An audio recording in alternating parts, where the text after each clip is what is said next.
In Quincy Carrier after a quick reminder that the Cleveland Chargers are back home this weekend. You can experience Charge basketball at Public Hall this season. The Cleveland Chargers are the NBA G League affiliate of the Cavaliers, and they're back in action for their fifth season in Cleveland. Charge alumni like Sam Merrill and Naquan Tomlin and two-way players like Riley Minix and Tristan Enaruma show that the G League is home to future stars of the NBA. Join the Charge for WNBA night on Friday, March 6th at 7 p.m., where they'll celebrate the return of the WNBA to Cleveland by honoring the past and the future of women's basketball in the city. Tickets are on sale now at clevelandcharge.com. And with that, we are thrilled to welcome in Quincy Carrier to the show. How you doing, Quincy? Good. How you guys doing? Good, Quincy. Long time no speak. Good to see you again. Where are you at on this? We've been talking about Kyler Murray for the last couple of days. Where are you at in terms of the Browns potentially going after Kyler Murray? I mean, it's more of a question of if Kyler Murray is willing to play here. He's in a situation where he's going to take the minimum. And of course, Bull agrees. I said a few months ago, it won't be long before Quincy Carrier is making the rounds on mainstream sports media. You can hear it in the way that he talks, the nonsense, the ignorance, and the untruthful comments about Shedeur Sanders that don't make any sense. How about it comes down to, do the Browns want Kyler Murray's sorry ass? Because I don't. Shedeur is light years better than him.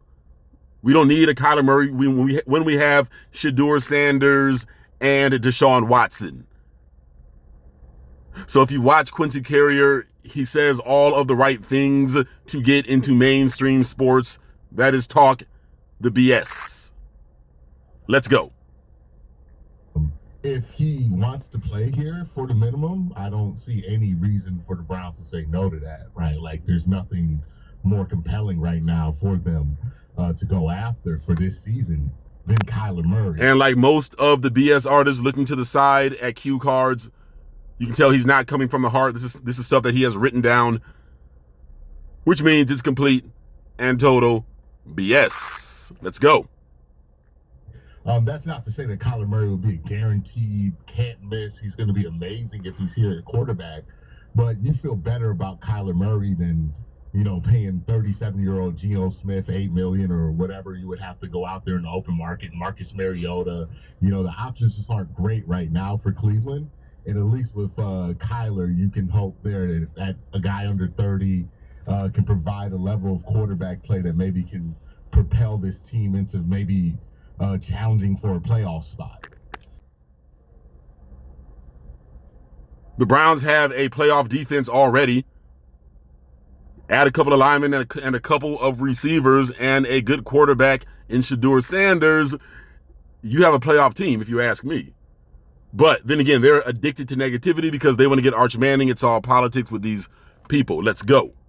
Be careful, Quincy, because I said exactly what you just said yesterday, and I had 50 people on Twitter tell me I'm a moron, an idiot, a doofus. I mean, I got all kinds of insults, so they're coming your way now.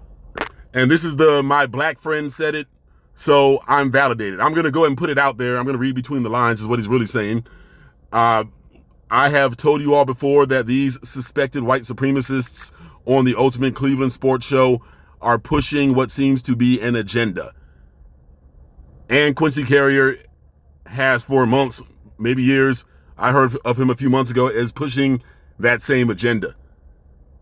Allegedly. Let's go. You say anything on Twitter, somebody's going to call you an idiot for it, That's right? fine. Like, this That's is kind fair. of what it is, right? I don't think I've said anything in the last 3 years where somebody has, thought that it was the most ridiculous thing ever said. You can go out there and point out that the sky's blue, or that Tigers played at Ohio State, and like, I don't know, you're wrong. People just aren't. That's not what a source told me. Well, that's I heard Tigers played at Michigan State. Talk about it. Q, when you look at this roster, what do you think? If you could only fix one thing, right? What would you fix? And just keep in mind before we get back, just keep in mind this dude just was up here talking about Geno Smith and Anthony Richardson and Marcus Mariota. Lost all credibility from jump. The one thing that the Browns must do to the roster this season. No doubt offensive line. That's what they have to fix, right? Like, they've made this emphasis on, the run game. They brought in Todd Monken. A lot of what gets you excited about Todd is what he's been able to do at the quarterback position, yes, but also at the offensive line, with the run game in Baltimore. You got Quinshon Judkins. That's the one guy you really know about on this offense.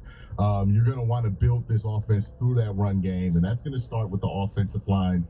And it just makes things easier. You have less things clouding your evaluation of a young quarterback if that's the direction you decide to go this year. If you have a good offensive line, now they're going to keep pushing the quarterback narrative as if it is legitimate, which it is not.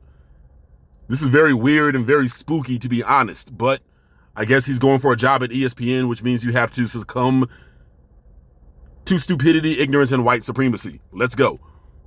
The number one thing that they have to address, because let's be real, they've had to address it over the last couple of years. And, Deshaun Watson contract, the fact they have a lot of draft picks, and I think they were a bit overconfident in what they had, kind of led them to this situation where it's like you got to replace 5 guys this offseason. So, yeah, if I had to pick one thing they improved, it would without a doubt, without hesitation, be the offensive line. And I would hope that they spend significant resources in free agency and in the draft on a multitude of positions there, because they got a lot of catching up to do. That is the most ridiculous picture of Luke Whippler, and every time, why do we keep every showing time that Mike stupid shows that, picture? I giggle every time. There's very few pictures of offensive line. Yeah. Clean shot, you gotta put it in. It is. I actually back Anthony on this decision here. Yeah, it's funny. Quincy, when we get to the end of the season, what quarterback do you think is going to have started the most games for this team this year? Somebody that's on the roster, or somebody's not on the roster? You asked me this question last year, and I thought it was going to be Shedeur. Yeah. Well, during the middle of last year. It was Shedeur. Yeah, you asked me this, and it was Shedeur. Yeah. This year, I think it's going to be somebody from the outside. I think they're going to make a move here. I just don't believe that they could seriously go into a season and think that, like, Deshaun Watson, Dylan Gabriel, Shedeur Sanders is going to be enough to sustain them for a year. I think they have to go and look at some outside options.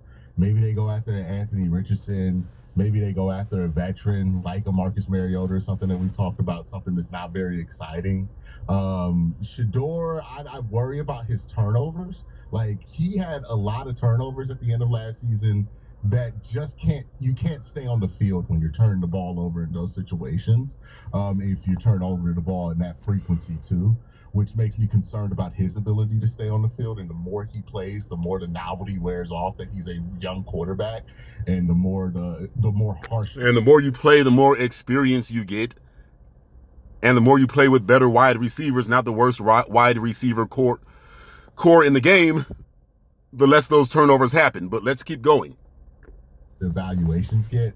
Dylan Gabriel, I just find it hard that Todd Monken sees any upside in him in this offense. He seems like the quarterback that he's mentioned the least out of all of those guys there. And then with Deshaun Watson, I think we're a long ways away before we even know if Deshaun Watson can really factor into the backup quarterback role right now. He's coming off another 700-day layoff.